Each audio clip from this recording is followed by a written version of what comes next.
나를 힘차게 불러 날마다 빛에 걸어가리. 하늘의 영광 하늘의 영광 나의 맘속에 차고도 넘쳐. 할렐루야를 힘차게 불러 영원히 주를 찬양하리. 산을 넘어 언덕에 가도 빛 가운데로 걸어가면 주께서 항상 지키시기로 약속한 말씀 변치 않네. 하늘의 영광 하늘의 영광 나의 맘속에 차고도 넘쳐. 할렐루야를 불러 영원히 주를 찬양하리. 하나님 아버지 감사합니다. 주의 사랑 주의 은혜를 진심으로 감사와 찬송과 영광을 올려드립니다. 오늘도 거룩하고 복된 성일 아침입니다. 믿음으로 주님을 찬양하며 하나님을 경배하는 가운데 있사오니 이 예배를 통해 영광을 받아 주시옵소서. 오늘도 주신 말씀 속에 하나님의 음성이 하나님의 교훈이 하나님의 은혜가 하나님의 지혜가 하나님의 능력이 함께 하심을 믿습니다. 이 모든 것 주님이 영광을 받아 주시옵시고 오늘도 간절한 기도의 손과 믿음을 가지고 하나님을 기쁘시게 하는 복된 날 되게 하여 주옵소서. 우리 주 예수 이름으로 간절히 기도하옵나이다. 아멘. 오늘 주신 하나님의 말씀 사도행전 20장 우리 22절부터 27절까지의 말씀입니다. 함께 읽습니다. 사도행전 20장입니다. 보라 이제 나는 성령에 매여 예루살렘으로 가는데 거기서 무슨 일을 당하는지 알지 못하노라. 오직 성령이 각성에서 내게 증언하여 결박과 환난이 나를 기다린다 하시나 내가 달려갈 길과 주 예수께 받은 사명 곧 하나님의 은혜의 복음을 증언하는 일을 마치려 하면은 나의 생명조차 조금 더 귀한 것으로 여기지 아니하노라. 보라 내가 여러분 중에 왕래하며 하나님의 나라를 전파하였으나 이제는 여러분이 다 내 얼굴을 다시 보지 못할 줄을 아노라. 그러므로 오늘 여러분에게 증언하거니와 모든 사람의 피에 대하여 내가 깨끗하니 이는 내가 꺼리지 않고 하나님의 뜻을 다 여러분에게 전하였음이니라. 아멘. 자, 오늘 주신 하나님의 말씀의 제목은 영혼을 향한 책임감이라는 말씀의 제목을 가지고 함께 은혜를 나누고자 합니다. 이 아침에도 주님의 이름으로 여러분을 사랑합니다. 하나님의 사랑과 은혜와 평강이 여러분 속에 충만하기를 예수님의 이름으로 축원합니다.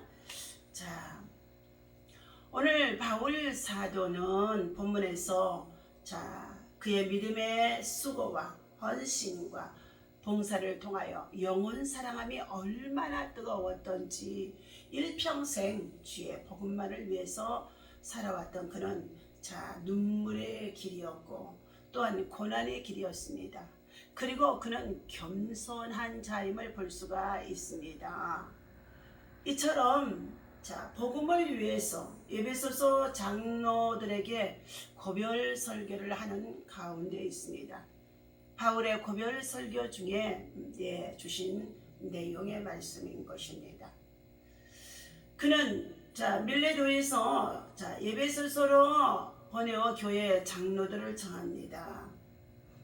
그들이 장로들이 오매 말하되 아시아에 들어온 첫날부터 지금까지 내가 항상 여러분 가운데서 어떻게 복음을 전하며 살아왔는지를 여러분도 잘 아시는 바니 19절입니다. 곧 모든 겸손과 눈물이며 유대인의 관계로 말미암아 당하였던 시험을 참고 주를 섬겼던 것과 유익한 것은 무엇이든지 공중 앞에서나 각 집에서나 꺼리낌이 없이 여러분에게 전하여 가르치고 유대인과 헬라인들에게 하나님에 대한 회개와 우리 주 예수 그리스도에 대한 믿음을 증거하였습니다.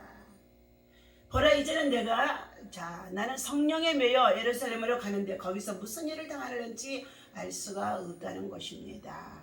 네.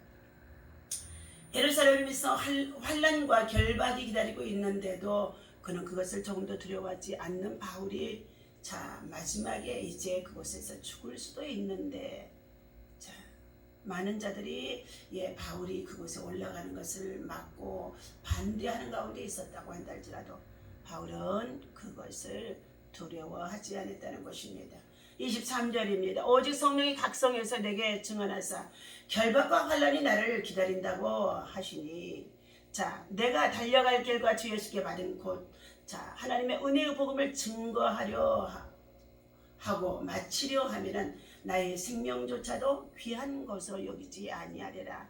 나의 생명조차도 기꺼이 복음을 위해서 내어놓겠다는 바울의 고별사입니다. 자, 스코틀랜드의 명설교가 앤드레 모레이 목사님은 흉악범들만 모인 교도소에서 복음을 전했다고 합니다. 설교를 듣고 양심이 찔린 죄수들은 쉴 새 없이 기침을 하며 목사님의 말을 이어가지 못하도록 설교를 이어가지 못하도록 끊었다는 것입니다. 굉장히 무례한 행동이었지만 목사님은 겸손함을 잃지 않고 계속 복음과 함께 설교를 했다는 것입니다. 단 5분만 복음을 전할 시간을 주신다면 나머지 시간은 여러분께서 얼마든지 기침을 하셔도 좋습니다 라고 했다는 것입니다. 모레이 목사님은 교회를 다니지 않는 사람들의 이름은 적은 노트를 들고 다니며 기도를 쉬지 않았고 틈만 나면 거리로 나가 사람들에게 복음을 전했다는 것입니다. 89세에 하나님의 부름을 받고 세상을 떠나기 전날에도 목사님은 전도를 쉬지 않으셨습니다. 몸이 힘들 때 조금 쉬셔도 좋지 않냐는 주변 사람들의 걱정을 들을 때마다 목사님은 다음과 같이 말했다는 것입니다. 지금도 멸망을 향해 달려가는 영혼들이 많이 있는데 내가 어찌 쉴 수 있겠습니까? 나에게는 그 영혼을 살려야 할 책임이 있는 것입니다. 잃어버린 영혼을 주님께로 인도하는 일은 바로 내가 해야 할 사명이라는 것입니다. 나를 구원하고 세상을 구원하신 예수님의 십자가의 사랑이 얼마나 귀하던지 그는 영혼 사랑 그리고 더 나아가서 믿지 않는 자들이 지옥으로 가는 것을 참으로 안타까이 여기며 믿지 않는 자들의 영혼을도 되다 적어서 끊임없이 기도하고 전도했다는 것입니다. 오늘 바울의 이 고별 설교 속에서 지금 내가 달려갈 길과 주 예수께 받은 사명 곧 하나님의 은혜의 복음을 증거하려 하는 일을 마치려 하면 나의 생명도 조금도 귀한 것으로 여기지 아니하노라 라고 말하고 있습니다. 우리나라에 또한 간호선교사로 우리나라에 와서 22년간을 사역하고 별세하셨던 서서평 선교사님이 있었습니다. 독신이었던 그녀의 본명은 엘리자베스 쇠핑이라고 1880년에서부터 1934년까지의 삶을 사역을 온전히 한국에서 했던 것입니다. 32세의 조선으로 파송되어 고아 14명을 걸쳐 거두고 한센병 환자들과 38명의 과부들을 먹이고 돌보다가 풍토병과 과로 영양실조로 54세에 하나님의 부르심을 받은 것입니다. 1934년 7월 7일 광주시 최초 시민 사회정으로 거해던 그의 장례식장에서 크리스토는 물론 불신자 사회인사 일본 지사 전남지사까지 눈물로 존경을 표했다는 것입니다. 또 수백 명의 내환자들과 그린들이 몰려와서 어머니라고 외치며 오열을 했다는 것입니다. 서서평 선교사님은 흑암 가운데 살던 조선인들을 하나님의 사랑으로 끝까지 섬겼던 분인 것입니다. 찌질게 가난한 조선에서 보리밥에 된장국을 먹고 남자 검정 고무신을 신고 다니며 조선인의 친구가 아니라 그저 조선인으로 한국인으로 살았다는 것입니다. 그녀가 남긴 것은 거지에게 찢어 죽어서 남은 담요 반장과 그리고 동전 7개, 강냉이 가루 2홉이 전부였다는 것입니다.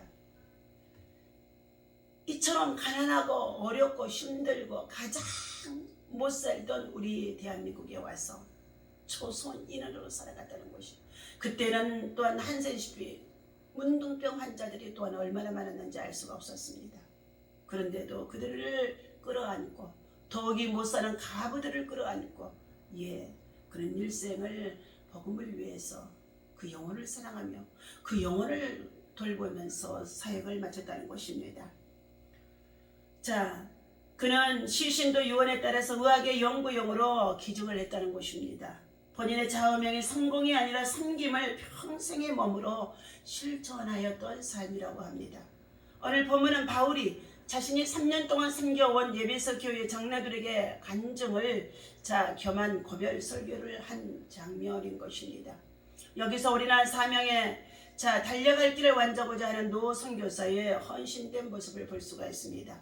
바울은 자신의 미래가 어떻게 될지 너무나도 잘 알고 있었다는 것입니다.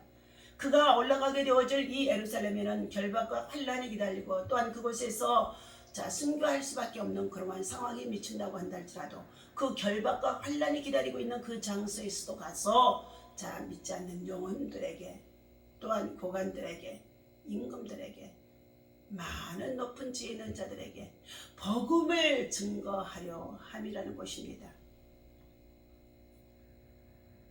그의 미래는 23절 말씀대로 결박과 이 환란 속에서 죽음이 기다리고 있다는 것이지요.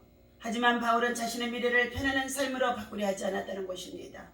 오히려 확고한 자기의 의지를 가지고 이렇게 말했습니다. 내가 달려갈 길을 다 마치고 주 예수께 받은 사명 곧 하나님의 은혜의 복음을 증거하려 하는 일에는 나의 이 작은 목숨까지도 다 아낌없이 드리겠다는 결단이었다는 것입니다. 바울의 최우선 관심사는 어떻게 하든지 살아남는 것이 아니었습니다. 끝까지 그리스도가 주신 사명을 완수함에 있었다는 것입니다. 오늘 저와 여러분들의 관심사는 무엇입니까? 코로나 팬데믹 가운데서 우리의 삶이 참으로 지치고 힘들고 여러가지 어렵다고 하여서 어떻게 하든지 이 가운데서 내가 더 무엇을 더 취할까 어떻게 더 누릴까 하는 것에 염려하고 근심하고 걱정하는 가운데 있습니까? 이 모든 것은 육신에 썩어질 것을 위하는 것밖에 되어줄 수밖에 없다는 것입니다. 우리는 어두운 상황에 있다고 한다 할지라도 혹독한 시련과 그리고 고난이 길어진다고 한다 할지라도 우리는 다시 한번 주의 말씀을 붙잡고 하나님의 복음을 위해서 복음을 전하며 복음을 위해서 우리의 생명을 바칠 수 있는 하나님께서 주신 사명을 완수할 수 있는 믿음의 사람, 기도의 사람만이 하늘나라에 속할 수 있고 또한 마지막 때 주님 나라에 영생의 나라에 이를 수 있도록 하나님께서 귀한 상급으로 왕같은 참으로 죄와 사장으로 세우신 저와 여러분들에게 왕관을 씌워주시고 보석으로 박힌 왕관의 면류관을 쓸 수 있도록 우리를 인도하시고 은혜 주시며 보상하여 주실 줄로 믿습니다. 오늘도 주신 말씀 기억하면서 사랑하는 저와 여러분들, 우리는 언제 어느 곳에 무엇을 하든지 하나님이 기뻐하는 영원 사랑을 위해서 살아갈 수 있는 여러분 모두가 되어주시는 복된 사람 되시기를 예수님 이름으로 축원합니다. 기도합니다. 하나님 아버지, 잃어버린 영혼을 사랑하는 뜨거운 마음이 다시 한번 우리 마음속에 불타오를 수 있도록 성령으로 역사하여 주옵소서. 성도로서 가지고 있는 삶의 최우선 관심사가 세상 것들이 되어지지 아니하게 하여 주시옵시고 거룩한 사명과 사역을 위해서 우리의 목숨까지도 아낌없이 내어놓을 수 있는 바울 사도의 신앙과 믿음을 본받을 수 있도록 인도하여 주옵소서. 우리나라에 철저히 가난하고 어렵고 힘든 상황이 있을 때 하나님 엘리자베스의 참으로 쇠핑이라고 하는 이 서서평 선교사님은 여성으로서 한평생 우리 소설을 위해서 참으로 희생하며 수고하며 복음을 위해서 생명을 내어놨습니다. 그들의 참으로 헌신과 희생이 오늘 한국 땅의 복음을 또 하나 보달며 자녀와 후손들에게 심어지게 하시고 또 이와 같이 강성할 수 있도록 축복해 주신 가운데 있습니다. 우리 모두는 복음의 빚진 자가 되어 있사오니 복음을 위해서 다시 한번 불붙는 역사가 일어날 수 있도록 영원 사랑하는 뜨거움이 있어지게 도와주시옵소서. 고통의 십자가 뒤에 부활의 영광이 있음을 우리는 하나님 아버지 너무나도 잘 알고 있사오나 우리 몸을 희생할 수 있는 우리 몸으로 헌신할 수 있는 하나님 아버지 우리의 생애의 삶이 되어줄 수 있도록 굳건한 믿음 더하여 주옵소서. 하나님 생명을 사랑하는 자, 영혼을 사랑하는 자, 하나님 믿음의 사람이 되어줄 수 있도록 인도하여 주옵소서. 모든 것 주님께 영광을 돌려드리며 하나님께서 강건케 하시고 평안케 하시고 형통케 하여 주옵소서. 우리 주 예수님 이름으로 간절히 기도하옵나이다. 아멘. 할렐루야.